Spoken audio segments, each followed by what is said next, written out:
exactly. Just out of interest, how, in terms of choosing somebody, how do you sort of what I'm slightly interested in how neutral people choose. Like how well did say the person this evening, did you know them? So, like first name terms, or like just like sort of. Mine's usually a colleague. Okay, yeah, so someone who's around, yeah. Enough to have an image in my mind. That's good, yeah. Never interacted with them, so there's Yeah. no social connection. Yeah, that's good. I think that is good. It's good to choose if in the neutral person, if one wants to work on neutrality, which of course is most of the world. So it's a really important stage. Most things we feel pretty neutral about, actually. It's good to choose someone who you will have some interaction with, or who you sort of bump into a little bit around your life.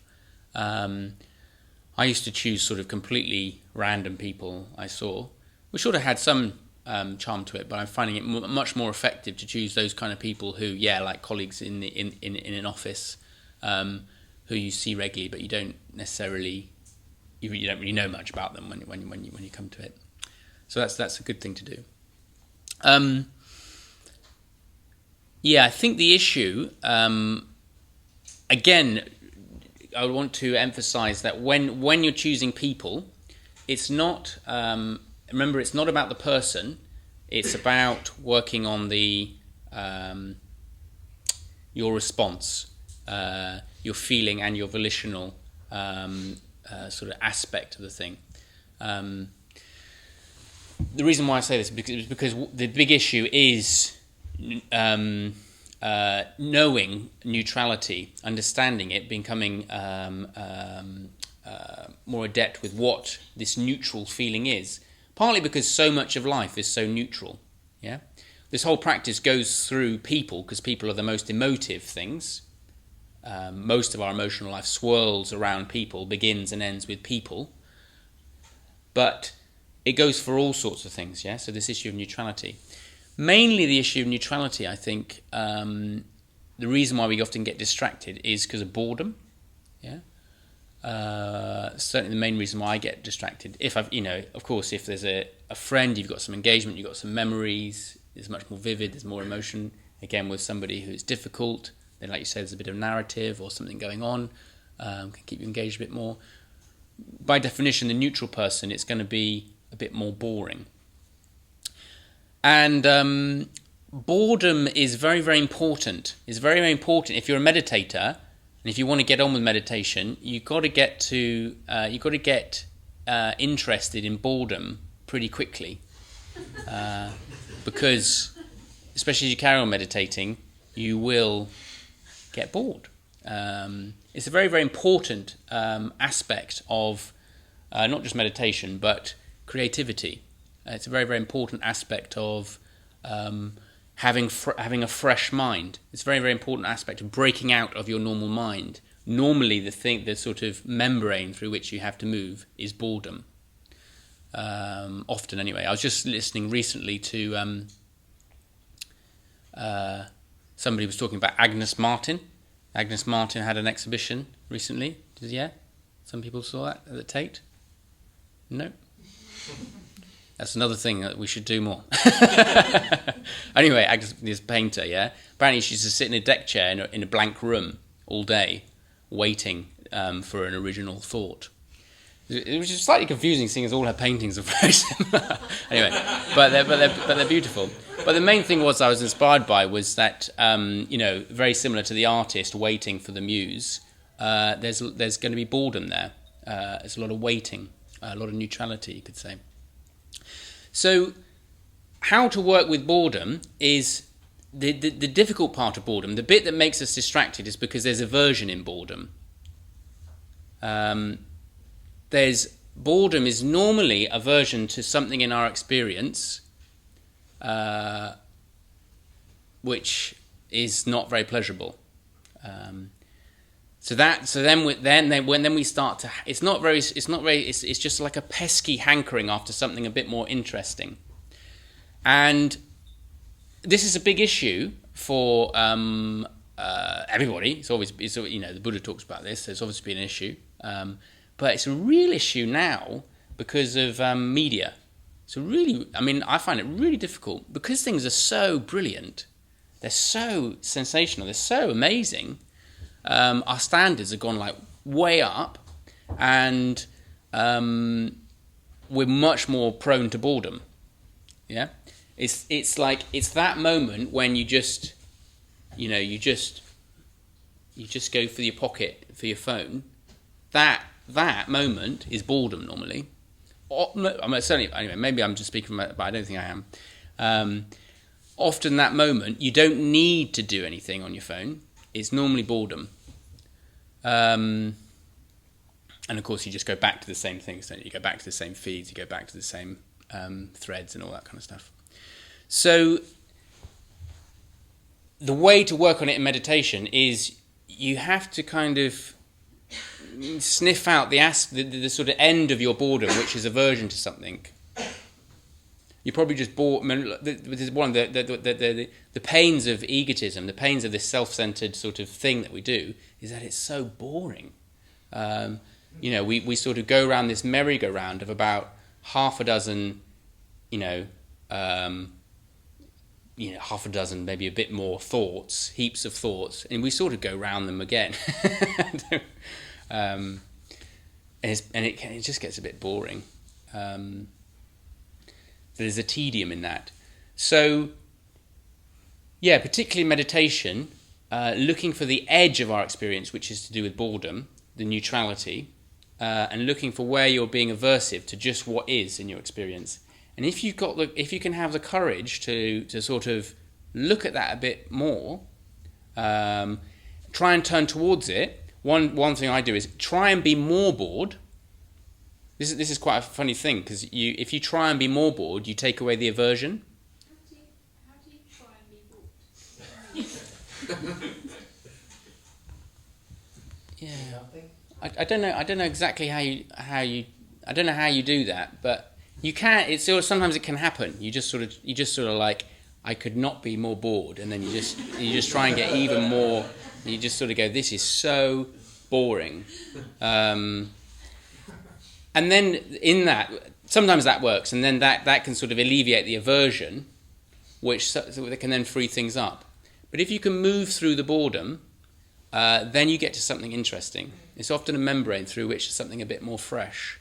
And maybe it's also helpful to frame it in terms of waiting, watching, just waiting, just watching, seeing what's happening, watching your mind, noticing you're bored, waiting. And then also in life, remember that, all this resonates with everything that's going on in your life. Every time you sit down to meditate, you're meditating with your whole life. You have to keep an eye on it elsewhere as well. So, for example, for me, I find it particularly helpful. Like the phone becomes like a mindfulness bell.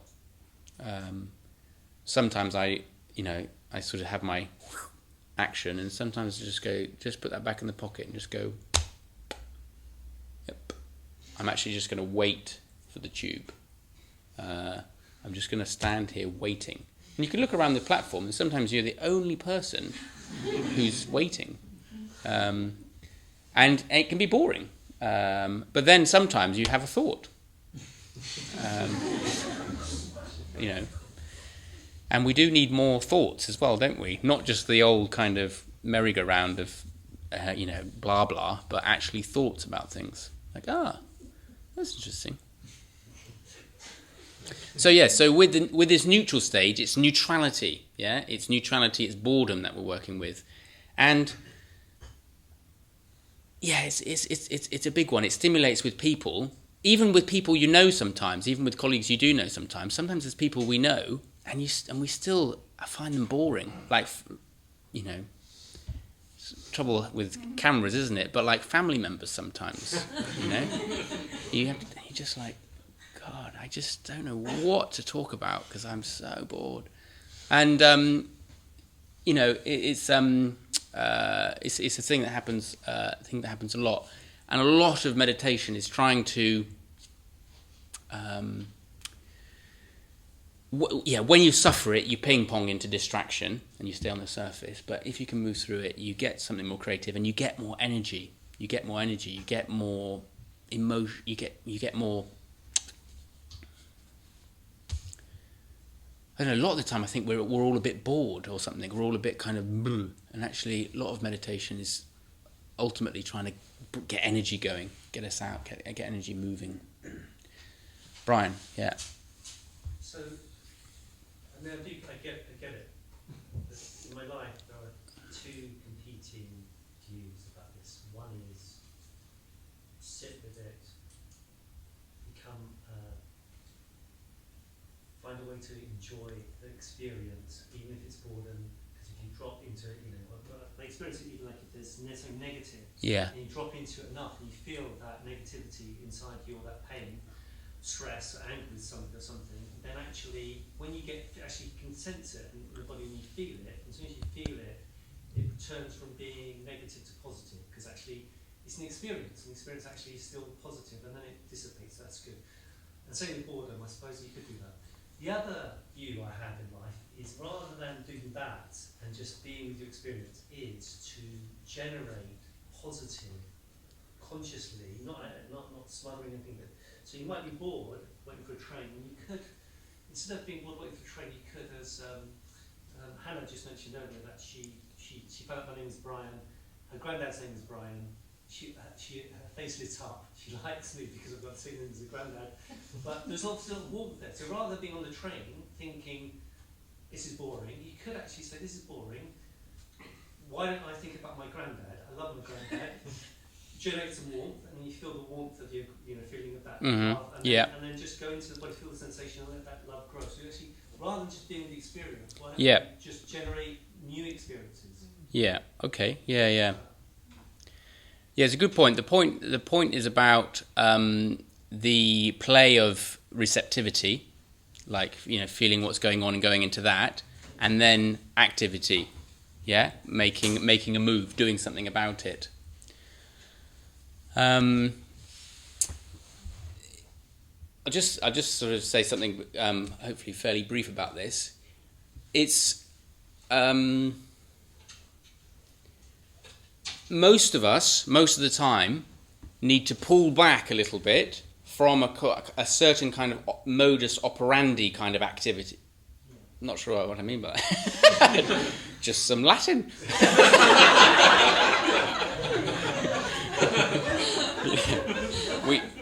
We have our kind of, we go on in this way, and then a lot of the time we need to pull back and sort of stop and slow right down and go into what's going on, yeah? Because what can happen is, if you go straight into activity, you normally go into it in the same vein at which you go into your other activities, which is mainly fueled by the same kind of buzz, distraction, clinging that we normally go on to. So normally we need to pull back a little bit. Certainly Londoners who are paying rents and mortgages and thus probably working too hard, etc., need to pull back a little bit. If we're on retreat, we might be saying something a little bit different right now, but certainly here we need to pull back a little bit. And then the activity, you're right, there is an activity. Metta is really important. I'm glad you raised this, because metta is not just a feeling, yeah? This is really important to me. It has a feeling aspect. But it's not merely a feeling. It's also a movement, yeah? It's also an attitude. It's also friendliness, yeah? It's also going somewhere. It's got a direction. But the direction in which it goes and the direction in which we sort of introduce that element in meditation is more like a nudge. It's more like a nudge in that direction, rather than right, I'm bored with this, I'm going to do that. Sometimes that works. You can do that. You can sort of just snap out of it and break through. And I think there's probably good cause for doing that a little bit more. But certainly in the sphere of meditation, doesn't work for very long. I don't find. It's partly this creaturely thing. Like, we're so creaturely. Like that snapping out can be a bit heady, and the head goes, but the creature is still doing its it still just waits for a little bit and then comes back and does the thing again. So it's more like pulling back and then a little nudge. One of the ways the Buddha talked about the meditator was like a potter. Yeah, the potter shapes his pot as the meditator shapes his mind. The way you shape your pot determines how you'll experience things. Yeah, just like whatever the pot receives, just like your mind receives what happens to you, and the state of your mind shapes your experience. Yeah. This is sort of one of the. If you think about that a long time, it's a big, it's a very, very helpful, fruitful image. But like the potter, the active part. I saw a potter recently, and beautiful to watch a potter. They're very, very sensitive to what's going on. They've got this lovely receptivity, and they have to be very, very delicate. Really, really sensitive. They feel their way with the wheel and the clay, and then they make the gentlest of nudges into the clay, which inside the momentum of the wheel and things then sort of take shape. And it's a bit like that with meditation. Like you're mainly sort of receptive, like that kind of attentiveness that the potter has, with a little nudge towards the direction you want to go. So that the metta is that little finger which just applies there and then shapes up the pot in a beautiful way. And if you go, then the thing kind of goes. So it's kind of like it's got this sensitivity, but it's very sort of, it's like. So yeah, you do want to be moving the mind somewhere, and that's what metta does also. But I think it's a bit more like, certainly for me, it feels more like the kind of activity of a potter than a sort of a swordsman or something. Yeah. But it's a good point. Yeah, it's a good point about receptivity and activity. I just want to finish with picking up on something we were talking about last week. We talked a little bit about, we got talking about equanimity. Remember, we started talking about equanimity and we finished with the image of the Buddha. The Buddha talks about metta when it's fully matured, fully wizened, fully stable, is a bit like a perfect sphere on a perfect plane. Do you remember that? I mentioned that just at the end last week. Beautiful, beautiful image. I've been meditating on it a bit this week more. This image of the sphere, perfect, full, big, steady. Just like an image of the Buddha in a way. And that's what he described equanimity like. Equanimity is sort of like all these different aspects of life that we encounter in the metta bhavana, from the pain, from the irritation, the boredom, the neutrality. Especially in that fifth stage, we're looking to become bigger. Excuse me. Our awareness is becoming bigger, but our minds are becoming bigger. We're really branching out. And as we sort of start to be sensitive to all the broad spectrum of our own being, as well as that of all others, we have to include more and more, and becoming bigger and bigger, a bit like that sphere. And it's a mysterious kind of beautiful image, a very, very what seems to me like a very mature state of mind, a very sober, glorious state of mind, very much represented, very much what I see myself in, or see in the Buddha figure, that poise and equanimity. And it relates also to this point also about there's something about that image of equanimity which is big and steady and sober and sort of ready. Yeah, it's a ready kind of state of mind. It's ready to act. And this is, I think, a very, very important part of metta and metta bhavana, the kind of mind we're looking to develop. Last week, somebody was asking about feelings and strong feelings coming up in meditation, and what to do then, what now once all this has come up. And I was saying, that's sort of, you open up the, meditation does open up the genie, and all sorts will come out. But I was talking about this with David Mitramore, and he was pointing out that cultivating metta, cultivating that positivity, gives you, or it is even, objectivity. It puts you into a more objective state of mind. And that's what allows you not to take the things so personally, and to also be ready to act out of metta. One description that the Buddha had for an advanced meditator, a more realized meditator, someone in whom metta is much more fully sort of established and secure, is someone who consistently responds to the objective needs of the situation. I really like that. There's always needs to a situation, and metta always responds to the objective needs. It's got this sobriety, this capacity to see the situation. It's not engulfed in its own pettiness. It's not overcome by its own biases.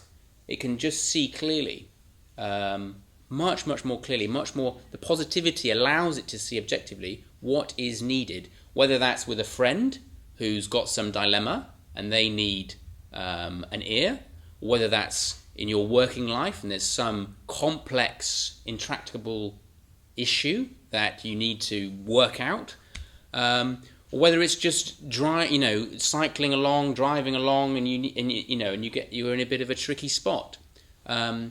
Metta gives you that kind of strength, coolness to sort of not get overcome by your anxieties or enthusiasms or fears, but to sort of respond much more objectively and creatively to what needs to happen. And you could say a Buddha is someone who unfailingly is abiding in this sphere and more. Then the only caveat to that is, not caveat, but the only thing I want to emphasize is sometimes that sounds a bit cool, yeah? It sounds a little bit cool, it sounds a little bit ninja, it sounds a little bit almost sort of mechanical, yeah? It can sound a little bit like that. Sometimes equanimity can sound a little bit dry or something like that, or a little bit mechanical. And it's absolutely not that. It's absolutely not that. Quite the opposite. It's a state of mind that's full of life and full of emotion. But it's a particular kind of positive emotion that is much more interesting and much more dynamic. It's funny, I was finally thinking about this, because last night I was looking at Netflix, and which is an online movie sort of library, and there was like classic films, BAFTA award-winning films, and there was a category of films called emotional films. Which is just, it's really funny, isn't it? As if like emotional pertains to like this small band of, well, I guess they're getting confused with sentimental, maybe. Yeah, a small band of films, because all experience is emotional. Yeah, and the Metta Bhavana is about positive emotion. Of course, all films are made from emotion. Our lives are made from emotion. Of course, they are. And that's good and proper. And metta is about working with emotion, and it's about positive emotion, a whole sort of sphere of emotion that is much more interesting, much more useful, much more helpful, and really what we need, both personally and in society. And it's full and it's attractive, yeah. So I just want to sort of add that on, because sometimes it can I don't know. Sometimes you get. I think even I get it. Sometimes I get a bit hung up on that for some reason.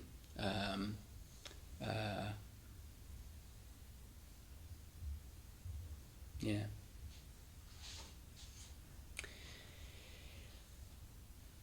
Anyway, there's. I mean, this. It's been good. It's been very good doing this 4 weeks looking at Metabhavna. It's completely refreshed my inspiration in the practice. I mean, it's huge practice. There's so much to. I mean, we've barely sort of. I know it's been a bit chaotic, and we've barely scratched the surface in terms of, what it is, how to do it, which is good, isn't it? It's good to sort of get all the toys out and have a little look around. But just to sort of there's loads more to do. I just encourage, sort of want to encourage you to keep investigating the practice, keep playing with it, stay committed to the practice as well, if you can. Have faith in it, and then also do come and learn about it more from people who know about it even more. Yeah.